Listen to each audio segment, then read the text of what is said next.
आज की कहानी 20 साल पहले उत्तर प्रदेश में हुए बहुचर्चित मधुमिता शुक्ला हत्याकांड की है।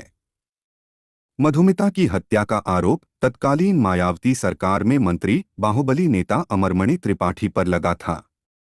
सेक्स और सियासत की इस कहानी ने उत्तर प्रदेश में हड़कंप मचा दिया था। चलिए कहानी शुरू करते हैं। ऐसी और कहानियां सुनने के लिए इस वीडियो को लाइक करें और चैनल को सब्सक्राइब जरूर करें।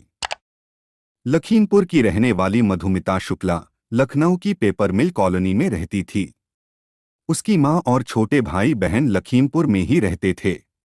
मधुमिता को बचपन से कविताओं का शौक था। किशोर अवस्था में ही उसने अपने तेज तर्रार अंदाज के कारण अपनी अलग पहचान बना ली थी। समय के साथ साथ उसे बड़े बड़े मंच मिलने लगे और स्वयं भी आयोजन करवाने लगी। धीरे धीरे सत्ता और कविताओं का गठजोड़ भी बढ़ता गया। बाहुबली नेता अमरमणि त्रिपाठी से उसकी नजदीकियां बढ़ने लगीं। तभी एक दिन 9 मई 2003 की सुबह मधुमिता शुक्ला की घर पर ही गोली मारकर हत्या कर दी गई। दरअसल संतोष राय और प्रकाश पांडे मधुमिता से मिलने के बहाने उसके घर आते हैं। घर में काम करने वाला नौकर देशराज उनके लिए चाय बनाने चला जाता है। तभी उसे गोली चलने की आवाज आती है। वह भागकर मधुमिता के कमरे में पहुंचता है। कमरे में मधुमिता की लाश पड़ी थी। संतोष और प्रकाश भाग चुके थे। उसके बाद देशराज ने ही पुलिस को सूचना दी। मधुमिता के शव को पोस्टमार्टम के लिए भेजा गया। जब पोस्टमार्टम रिपोर्ट आई तब पता चला कि मधुमिता गर्भवती थी। उसके पेट में 7 महीने का बच्चा पल रहा था।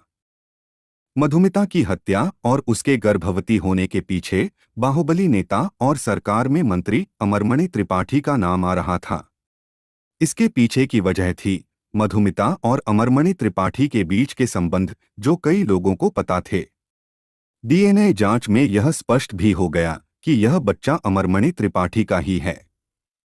कहा जाता है कि लखनऊ के जिस घर में मधुमिता रहती थी वह उसे अमरमणि त्रिपाठी ने ही दिलाया था। इस हत्याकांड के बाद प्रदेश की राजनीति में भूचाल सा आ गया।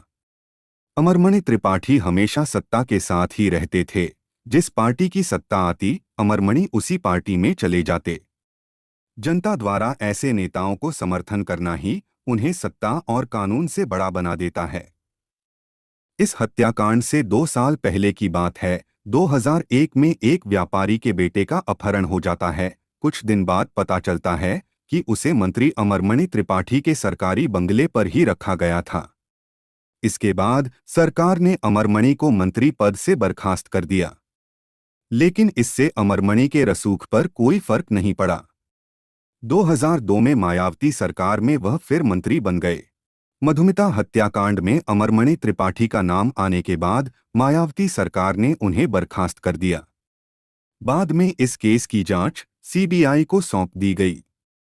अमरमणि त्रिपाठी के रसूख के कारण उत्तर प्रदेश में जांच प्रभावित हो सकती थी।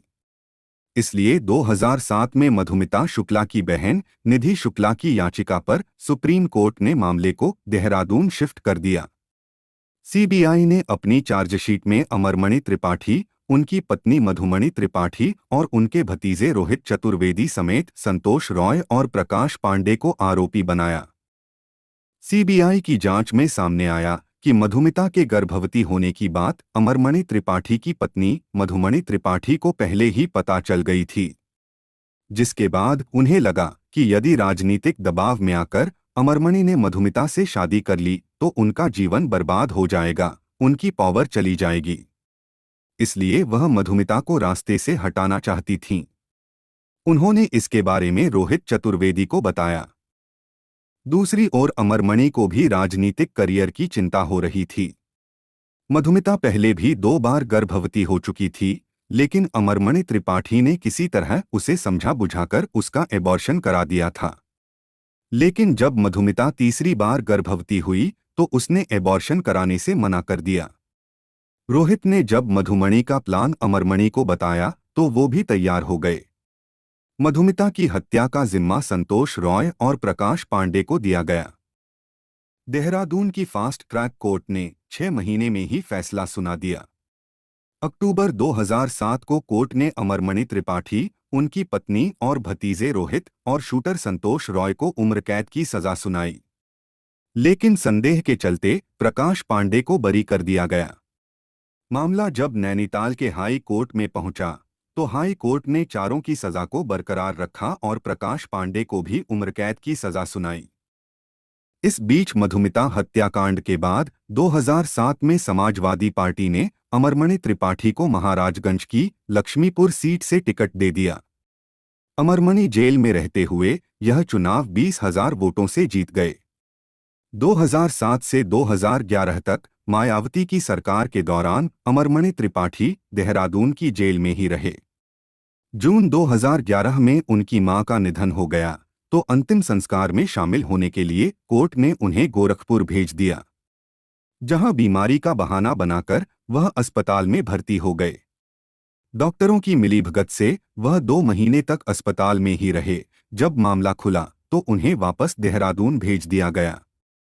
2012 में अखिलेश यादव के मुख्यमंत्री बनने के बाद अमरमणि वापस गोरखपुर जेल आ गए। इसी चुनाव में सपा ने अमरमणि के बेटे अमनमणि को नौतनवा से टिकट दिया था, लेकिन बेटा मामूली अंतर से चुनाव हार गया। जुलाई 2015 में आगरा के पास एक गाड़ी का एक्सीडेंट हुआ। इस एक्सीडेंट में 27 साल की सारा सिंह की मौत हो गई, लेकिन उसका पति अमनमणि त्रिपाठी आश्चर्यजनक रूप से बच गया। सारा सिंह के पिता ने सीबीआई जांच की मांग की तो मजबूरन अखिलेश यादव को सीबीआई को केस सौंपना पड़ा। आज की कहानी में इतना ही। फिर मिलते हैं एक और नई कहानी के साथ। धन्यवाद। जय हिंद।